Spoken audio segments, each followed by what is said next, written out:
Hello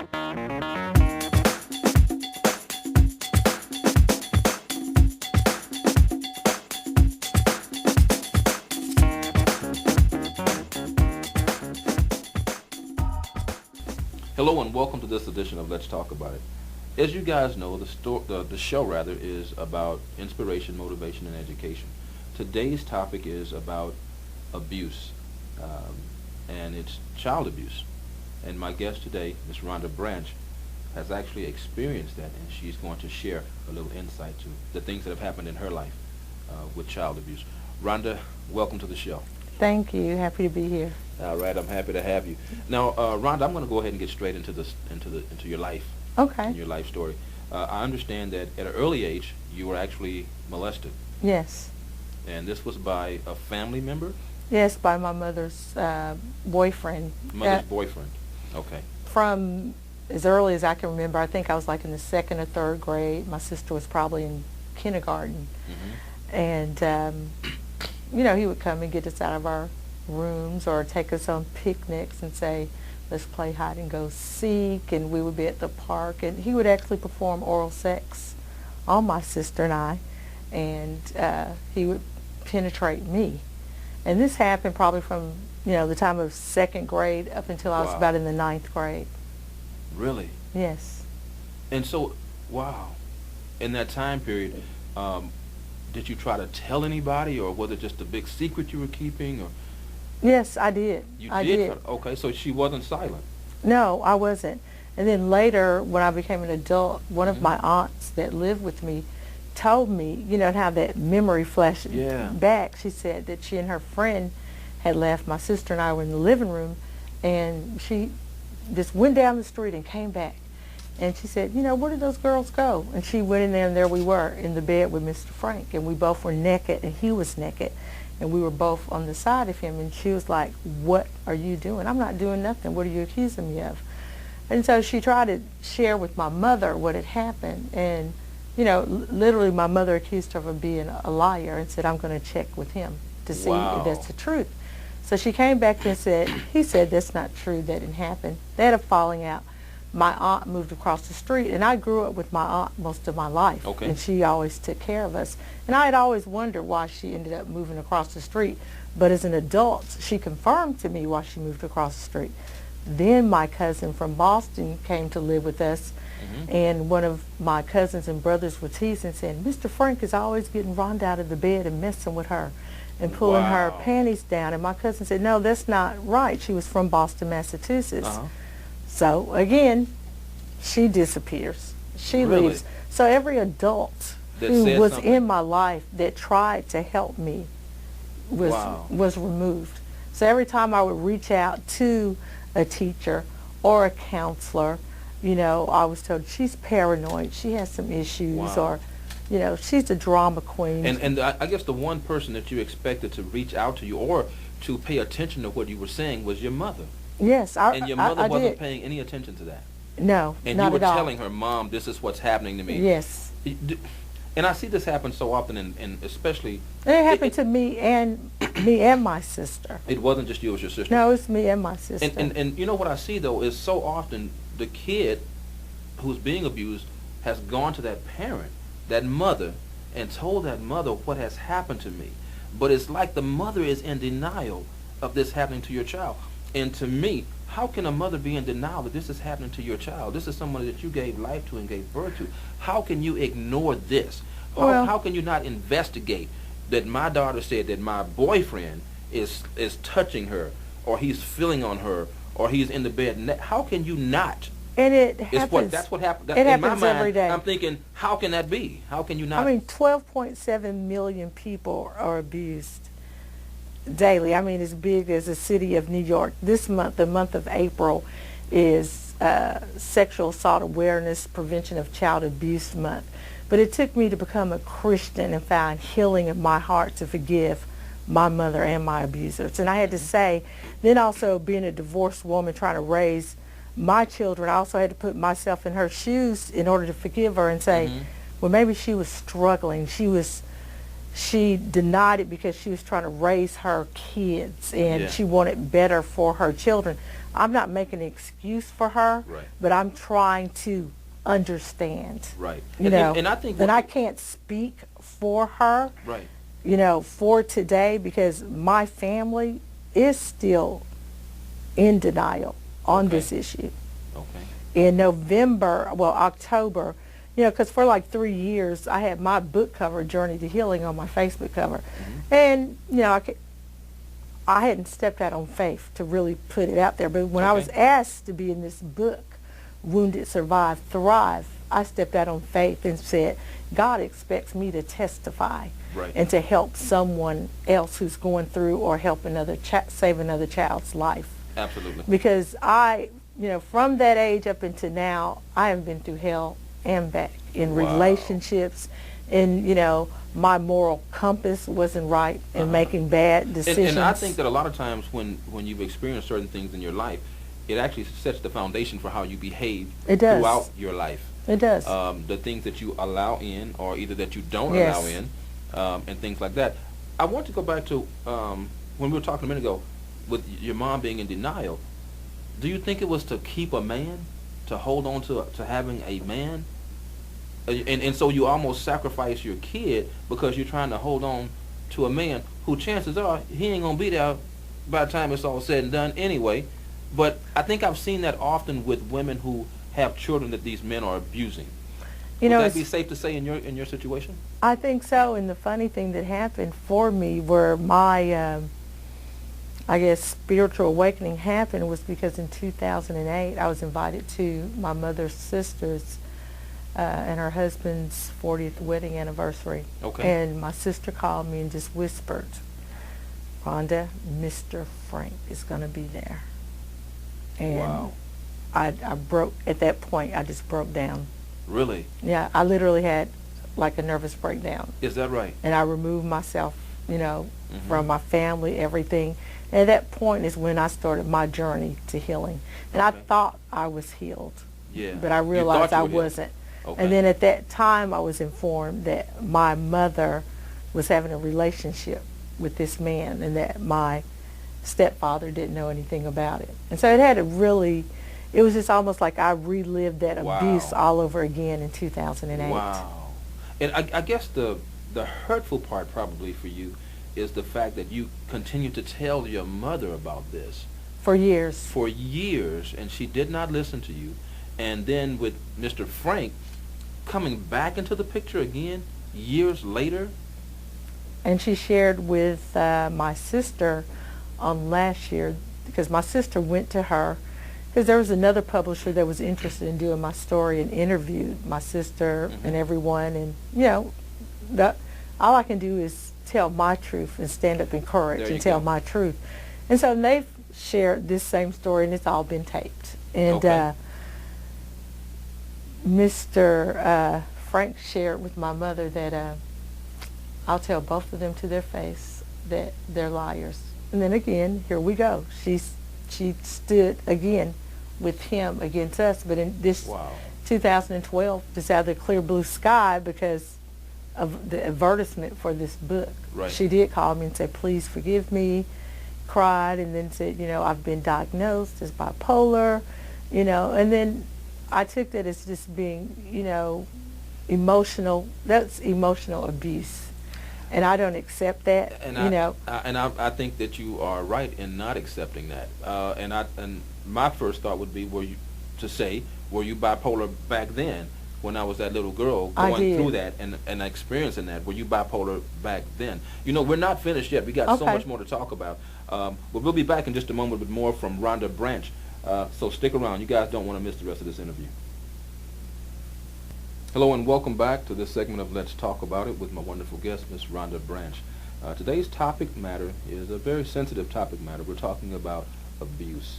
And Rhonda Branch has certainly suffered lots of abuse from early childhood, sexual abuse, and throughout life into her, I would almost nearly teen years.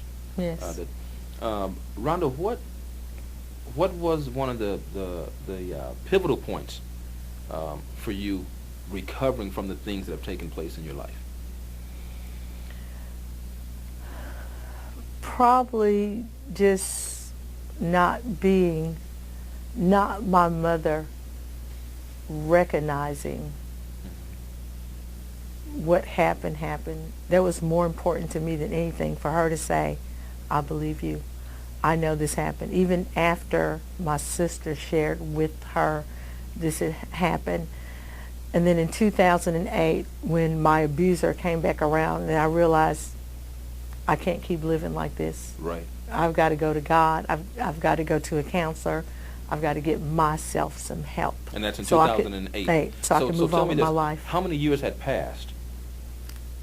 Probably from the time I was in the second grade till I was about 14. Okay. And I was 50, like 2008, 2009, when I turned 50. Okay, so I lived mostly about 50 years of my life. Before you came to this Yes. this pivotal point where Yes. you decided to. And when I realized that a lot of the bad decisions, a lot of the abusive relationships I had been in, some of the bad decisions, the bad moral compass I was making in some decisions, were the basis of the foundation from that abuse. Yeah. So tell me this: did you ever confront this Frank person? Oh, I've tried several times. I have sent stuff to the Grayson County DA's office. I've sent stuff to the Dallas. Yes, I pulled myself up by the bootstraps and became my own advocate. I've sent letters to Grayson County DA, Dallas County DA, and this is a sensitive issue, but yes, it has to be dealt with in order for us to heal, and especially as African Americans. Absolutely. We want to sweep it, under the rug. Everything is fine, and it's not. And it's not. And it's not at all. And it's not that I'm a man abuser. Mm-hmm. No, I'm not. Because there are men who need help. There are women who abuse. Just like, look at Tyler Perry. There was a woman who abused him. Mm-hmm. It is a problem, and it hurts children, and we have to help children. Right. And and I thank God for those people who tried to help me. Right. But for 50 years, I lived as a sick person. Yeah. And I lived, and it affected my children in the way I raised my daughters. Because I thought everybody was after my children. Yeah. I thought everybody wanted to mess with my daughters. Mm-hmm. Or somebody was looking at my son. Yeah. And that's not a way to live. That's not the way to live. And I know that, speaking of daughters and sisters, your mother's other daughter, which is your sister. Yes. I know that you oftentimes try to protect her from Mr. Frank. Yes. And how did you protect her? By not letting him, penetrate her. She was younger. She had open heart surgery when she was 2, so I felt like, she was weaker, and I would just, let him take me instead of taking her when he would take us out of our bed, because we slept together in the same bed, and then I would just pretend to be asleep and just let him have his way or do whatever he wanted to do with me. Right. And I remember in reading some of the book where you talked about the way you positioned yourself in bed with your sisters so that he would not attack or molest the sister, but you would be the one that would basically... Right. Even when we were at the park, I didn't want him to hurt her because she was weaker and she was sick. Yeah. She had heart problems. Right. And he would show us medical books, and my mother never told us about our periods, about the birds and the bees. Mr. Frank told us about the birds and the bees. Really? He showed us his medical books and showed us pictures of women having babies. And that's one of the tragic things, too, because women have to talk to the kids. You have to educate your kids and have conversations with your kids, because when you don't have these types of conversations, these types of things are given an opportunity to take place in your you have to talk to your kid. No man should be telling your kid about the birds and the bees unless it's their daddy or somebody that they truly can trust. Yes. But it should be your mother. And so often I think that especially the African American culture, it used to be like taboo to talk about certain things. Right. And if you don't talk about it, you don't get the education that you need.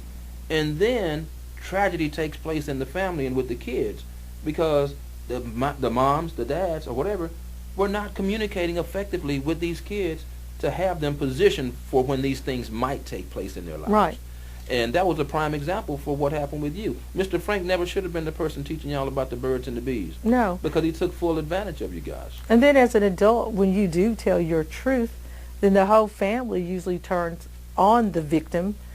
And how are you going to turn on the victim? They were a child. And what did they have to do with that? You're victimized. You're victimized twice. You know, it's bad enough that you're a victim of the abuse, but to become a victim of your own family, because they're, either not believing you, right, or they're calling you a lie, and to be honest or with they're you, in denial. The thing that has hurt me the most since, I've been very vocal, and since the book has come out, is my mother's two sisters who are like mothers to me, who've always been very supportive to me.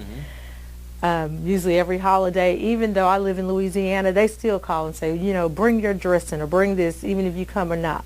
Let us know. Or a lot of times I'll just send something from Louisiana, stuff turducken through the mail or something. And all of a sudden, they're not turning text messages, phone calls. I mean, these are my aunts who love me, want me at everything, want me to sing, and then finally I asked my oldest daughter, can you make a 3-way call? She's like, Mom, I think it's your imagination. No, it's not. Mm-hmm. And when my aunt heard my voice on the end of that phone, I was just like, oh my God, and I had to go to God and say, it is what it is. I was a child. Mm-hmm. I'm not going to take responsibility for that. Absolutely that is not. What happened. I am telling the truth. I'm not going to suffer the rest of my life like this and be sick. And I'm going to pray for them. And it's just unbelievable. Even on Facebook, my family's always been proud of everything I do. Mm-hmm. Usually like everything on Facebook. Right. Now there's no likes, there's no anything, Wow. And I said, it is what it is. I have my 3 children. I have my friends and my family. I have God. And that's all I need. And I feel good that I'm able and that I have been able to help women all over the world. Right. There's days I go in Walmart and I meet people who've gotten the book, and I've prayed with them and talked to them. And that means more to me that God has given me the gift to be able to talk to someone and someone can be healed. Absolutely. Or help some other child. Absolutely. I think it's so tragic when you as a child, in your innocence, get perpetrated like that, and you try to be vocal, but a child's voice oftentimes is minimal. Oh yes. And then oftentimes it's dismissed. But when it's dismissed from your own family, from your mom, from your aunts, from the people that you look to be your rock, or to have your back, or to look out for you, or to care for you, and those very people are the ones that turn against you when you've already been a victim of this type of abuse. So you're abused twice when you really think about it. Yes. So I know that had to be tough. Yes. To overcome that, and I know that you've overcome it, but even though you've overcome that, there's still spots in your life where it surfaces and it still affects your life to this day. Yes. So it's got to be tough. Yes, it's got to be tough. it is. But the good thing is, you do have the strength to continue to move forward. It has not stopped your life, and from that you're able to bless other people who are going through the same thing, which is always what I say. You know what? We're going to be right back in just a moment with more from Rhonda Branch. We're not finished yet. There's so much more to come. So stick around, guys. We'll be back. Welcome back to this edition of Let's Talk About It with my wonderful guest, Miss Rhonda Branch. Today's subject matter, as I said before, is a very sensitive topic, the topic of abuse, something that Rhonda has suffered at the hands of for many years in her life. But now she's recovering from that. And things have turned around quite a bit from your past experience. Rhonda, I wanted to ask you, as a kid growing up, was there ever a time that you blamed yourself or felt like it's my fault that this happened to me? Have you ever experienced that feeling? Oh, yes. Yeah, and what did I do to deserve this? That feeling stayed with me even as an adult. Yeah. And even though I knew, even in my 20s when a coworker approached me and asked me that, it had to take her to keep putting in my head, no, you were a child. Why are you taking responsibility for this? And I kept saying, well, I had breasts since I was about 8 years old. Maybe they were looking at my breasts. And you can't determine how your body is going to develop as a young girl. You just an innocent kid, and your body's just developing. Right. And but I did blame myself for a long time. And that's the tragedy, when you, as a kid, blame yourself for what adults are inflicting upon you. Right. And that's so sad, and that's so tragic. Right, and that's why I'm so happy that you had me here today, so that if this is happening to any child, I need them to know it is not your fault. You have nothing to do with this. And you need to reach out, dial 911, call toll-free numbers. They'll have numbers listed for you. Talk to someone you can trust at your school, your pastor. Mm-hmm. Don't be afraid. Don't be afraid. Don't be afraid. Rhonda, what would you say would be some of the signs that a parent, perhaps, could look for in their child that might be suffering from any type of Oh my abuse? God, one big one. My sister and I wet in the bed till we were teenagers. Wetting in the bed? Mm-hmm. Really? We wet in the bed. Wetting in the bed, depression, a lot of depression,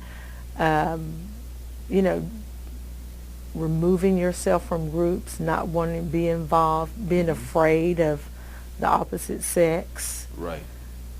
Right. And a lot of curiosity about sex, or doing things with other kids, directing other kids, and sex, having sex, because you're curious about what other people are doing to you. So then you want to control the other opposite sex that are your age to see what's going on. And that's what happens with a lot of young women, such as myself. You end up as a teen mother. Okay. And then a lot of people, judge, but you have to look and say, what happened? Mm-hmm. What's going on there? And a lot of people take that abuse to their grave and never get help. And I think one of the biggest ways to overcome that type of thing, or any type of abuse, is to be able to talk about it. It's when you keep that secret, or you keep quiet about what I've been through and nobody can know. That's when you're a prisoner in your own mind. Yes. But it takes a strong person to break through that and speak their truth to other people, because speaking your truth will set other people free. Yes. Your experience was not designed just for you. Right. But it was designed to help other people once you had overcome, which is what you're doing. Yes. And I think that's a beautiful thing. I really want to commend you for being brave enough and courageous enough to step out and not be fearful of what others might think, what others might say, how others might feel. Because at the end of the day, it's you that has to be healed. Right. Thank you. At the end of the day, you have to be set free in the realm of your mind. Yes. In your way of thinking. That you can be a greater person to those people that are around you, including your children, yes, including your family, including your friends, and the people that love you. You make yourself better by setting yourself free. And that's very courageous. And I just tip my hat to you. Rhonda, as a result of your pain in your past and the situations that you dealt with abuse, not only are you speaking out about it verbally, but you're also a part of a book. Yes. That's called Wounded, Survive, and Thrive. And in this book, there's 101 stories of women that have actually been through different challenges in life. Not necessarily physical abuse, but different challenges in life. And you have been privy to be a part of this project that will bless so many people. And not only will it bless so many people, well, obviously it's doing that because guess what? It's on the bestsellers list. So Rhonda's book is on the bestsellers list. And that's to be commended. Yes, first day out, in 4 hours, it was bestseller in 6 categories. In 12 hours, it was the #1 international bestseller. Just 2 days ago, we got 4 E-Lit Book Awards. Wow. We've gotten several awards. I'm receiving several awards in October from being a co-author in this book. And it's truly been a blessing meeting all 101 co-authors in this book, because they have several stories that have inspired me. Anything from marriage to miscarriages to success to failures, you name it, it's in the book. And all the co-authors are from all over the world. Singapore, Australia, Africa. And then we have 23 visionaries in the book who give their inspiration. Ayanna Van Zant is one. Dr. Kathy Greenberg from ABC News, who's a New York Times bestselling author, is in the book. So this was a good platform for me to step out on faith, because I'd been trying to write my book for several years and didn't have the courage. But meeting the publisher, Vicki Winterton, and the other women gave me the courage to move forward. I think that's fantastic. And you know what? A lot of times we don't know what a person is experiencing or going through until we tell our story. And then when we tell our story, other people feel like, oh, wow, okay, I can tell my story now because she told her story. It encourages others to tell their story, and it sets them free.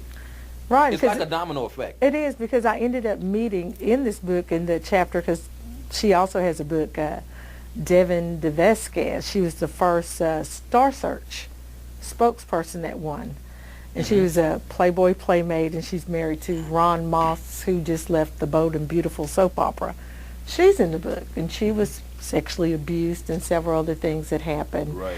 And so, you know, I ended up meeting her, forming a friendship with her, and, you know, it is just like, wow, I keep hearing this from so many other women. I don't feel so alone anymore. Wow. Your story is beautiful.